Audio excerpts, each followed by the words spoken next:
Good evening. Unions have called for a national day of industrial action on November the 30th, which could lead to months of strikes.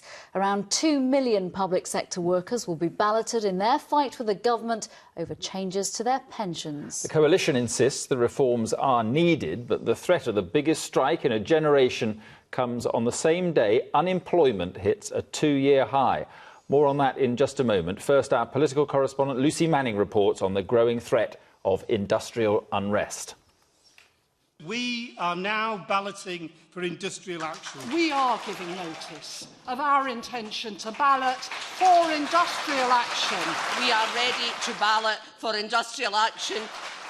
They're threatening not just a winter of discontent, but seasons of it. Rubbish collectors, cemetery workers, nursing staff, firemen, civil servants, teachers, ambulance drivers, all now being asked if they'll strike on November the 30th, and that won't be the end of it. We're talking about something that's long and hard and dirty as well, because this is going to require days of action running through the winter, through into next year. Big events like the Olympics and the Queen's Diamond Jubilee could be hit if this pensions dispute isn't resolved. So a warning for the government, some would say a tough negotiating tactic. But you're basically blackmailing the government, aren't you? No, we're not blackmailing the government, they're blackmailing us.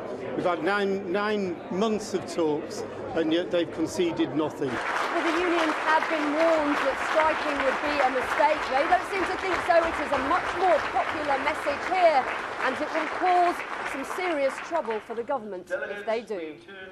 You have to go back to the days of the general strike for industrial action this big. 14 unions, more than 2 million could walk out. I would urge the trade union bosses, don't take this deeply irresponsible action at a time when Britain and the world faces real economic problems. Don't take deeply irresponsible action that is going to damage jobs. But fireman Sam Lee says the promise of a decent pension has been broken. He pays £305 a month towards his pension. If the reforms go through, he'll have to pay an extra £30 a month in the first year, rising to £75 a month extra. His current retirement age is 55. Under the new proposals, he'll have to work at least an extra 5 years. Yeah, it's never an easy decision to vote to strike, but sometimes, unless you do that, unless you sort of stand up and make a stand, often your case isn't heard.